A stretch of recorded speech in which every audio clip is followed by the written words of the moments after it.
I was gonna say they like looking at me, which is weird. There you go. To Williams. He uses the left hand and scores. This has been a different player tonight for Terrence Williams. He's at home. He's at home. Good call. He is at home. Aggressive offensively, living on the glass. It's a big-time drive. That wasn't enough. That was ESPN on the call. Terrence Williams II back in the DMV, in front of the hometown fans, playing back at home. It wasn't enough as Michigan loses by a final of 64-58. Welcome in. It is the Michigan basketball postgame live. I'm Dennis Fithian. We're here ready to talk about this game. It's not a good game for Michigan tonight. And heading into this was one that you looked at and thought, yeah, why not Michigan going out there and getting a road win in the Big Ten? They played this team on New Year's Day, 19 days ago. Blew them out. Got out to a crazy, what was it, 17, 18, 19-point lead right off the bat. And then, cruise to a 35-point win. And you start looking at the schedule, and for the rest of this month, I was guilty of it, saying, hey, why can't Michigan make a little run, win a bunch of these ball games? I hate to say this now, was looking at the Purdue game, which will take place on Thursday night, a 9 o'clock start, and saying, hey, last year it wasn't like Michigan was looking very hot during the season, and they beat Purdue at home. And I was thinking, why not? Why not the Michigan this year? But this was one of those games that you start looking at and thinking, Michigan, get this one. And, start stacking some W's and start moving up the different standings in the Big Ten. Increase your RPI. Move up in the Ken Palm. Get a road victory. Those kind of things. Robbie Hummel said Michigan did not have a quad one win this year. So they're sitting here. If like tonight was the first game of the year that you watch Michigan, you would be left after the game saying, this is not a team that's going to make the NCAA tournament. It's not a sure thing. But they didn't look like that tonight.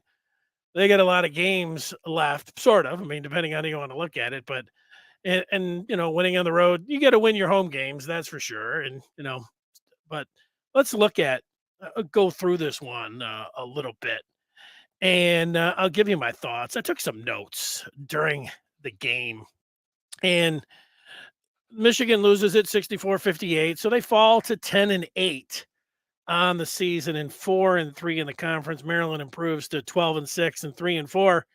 The Ken Palm numbers heading into this game: Michigan was at 53 and Maryland was at 43. And as mentioned, Michigan blew them up by 35 points. So you're thinking that Michigan's going to have at least a chance in this game to go out there and sweep Maryland, even though it was at College Park tonight. But, Michigan did not come out well in this game. Credit Maryland there. Michigan got down by as many as 13 in the first half.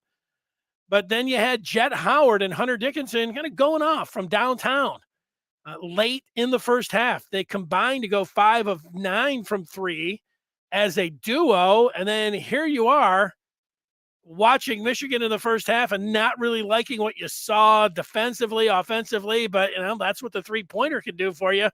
Knock a couple of those in. Michigan was down a bucket at the half, 34-32. But in the second half, early push by Maryland, Michigan did tie this game up at 44 with 11:09 to play, but then it was mostly Terps after that.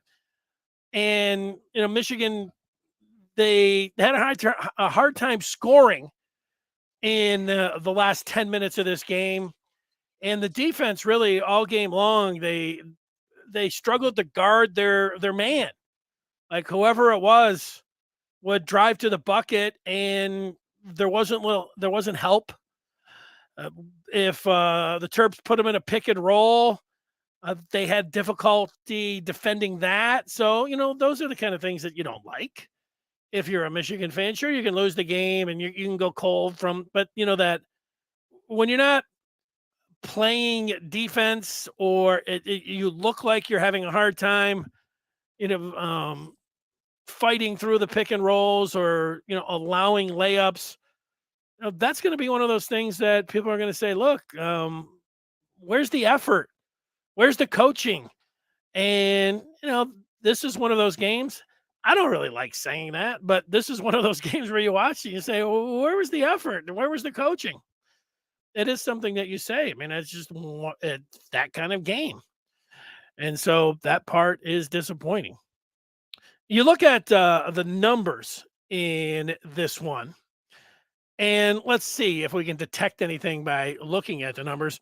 Hunter Dickinson had a 10 in the first half, ended up with 19 and 10, and he did drop 3 of 5 in from downtown. But, Hunter Dickinson against Maryland, he averages 26 and a half against his home, town team. And, he didn't have the kind of game that he usually has. Jet Howard was pretty good late in the first half, but not a whole lot from Jet in the second half. He finished with 13 points, 3 boards, and 4 of 14. I like Jet, but when Michigan's struggling to score and he's throwing up I don't know, 22-foot step back with somebody in his face, it kind of looks like an NBA player, like in a regular season game. He had some moments in the first half. You're like, oh yeah, that's nice. But then in the second half, not so much. A guy that gets routinely worked over by the fans, and there's a point to it. Terrence Williams II, he was back in the DMV, and TW2 had one of his better games of the year. And when Michigan did tie it at 44, he was the one that made the basket to get it there. Robbie Hummel was like, there you go. Terrence Williams, 9 points, 12 boards. Want to see more consistency, more play like you saw from Terrence Williams II tonight. If he can do that, that's going to be a positive for Michigan moving forward. Doug McDaniel, one of those DMV guys, one of the three, Dickinson, Williams, and Doug McDaniel going back. What did they say during the game? His whole high school team was there. A lot of his family was there to watch him play. He didn't have a good game.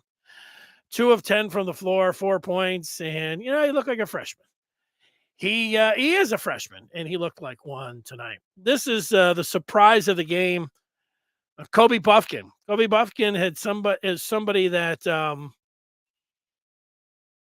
had been a player that you could count on. Had been a good player, really, for the entire season for Michigan. This was his worst game of the year. He had a big step back 3 early that rattled out, like really early, like in the first minute of the game, but just 2 points on 1 of 6 shooting. And, Michigan at one point with, I don't know, just a couple minutes left, they had a season low 20 points in the second half. The last few minutes took an hour to play, and they were able to get some points and end up with 58. Their season low was 53, but this was a bad offensive output for Michigan. They need all of their starters to pitch in. And Kobe Buffkin, if he told me that he had 2 points in the game, I'd say Michigan probably ended up on the short end. Joey Buckets in the second half, he got his points in a spurt. Drove the lane, made a move. It wasn't a catch and shoot 3, which he's really good at, but he put it on the floor and knocked down a 3. And you thought, hey, that's nice from Baker.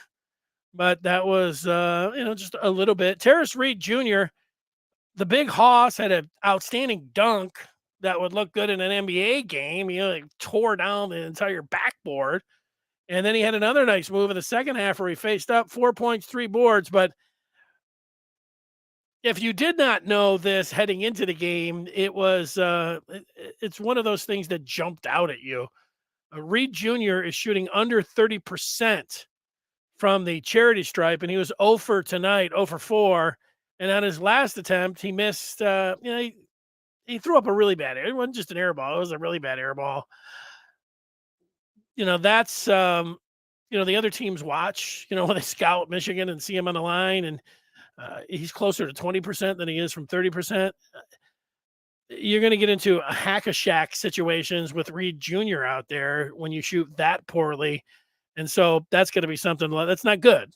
So that's going to be something that you're going to have to monitor. You can't have him out there late in the game, or teams for sure. And they might, anyways, just go to a hack a shack situation if you're shooting 20% from the charity stripe. Wow.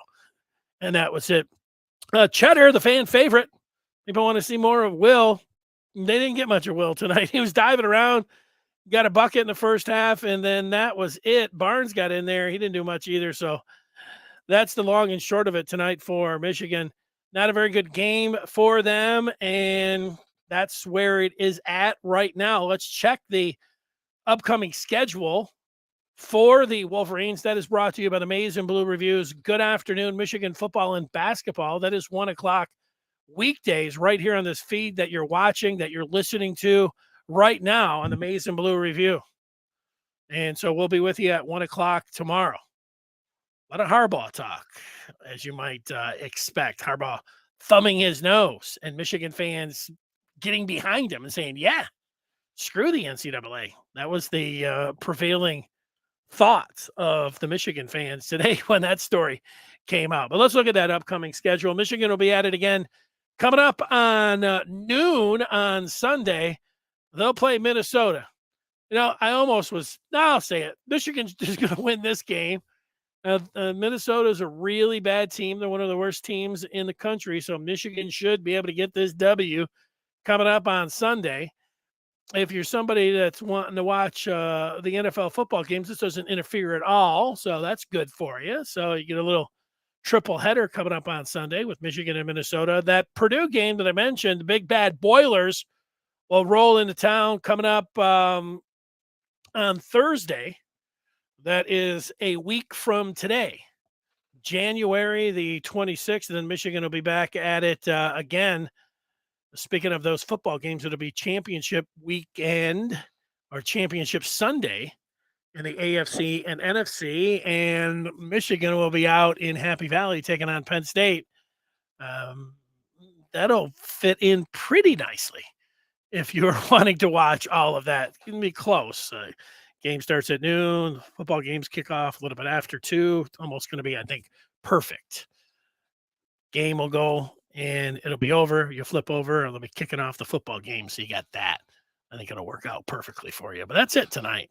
Not a lot of good things for Michigan in this one. They'll have a long flight home, a quiet one, and then they should get right against Minnesota. And then we're going to see. They have Purdue coming in, and you're thinking Purdue could just get over there and really, tear them apart. But then last year, Michigan beat them. So it's one that I'm looking forward to a week from today, and looking forward to the game coming up on Sunday. Thanks for watching and listening. That's going to do it. The final again, 64-58. Michigan goes down in College Park to Maryland. So long, everybody. Thanks for watching. And we'll see you on Sunday after the game.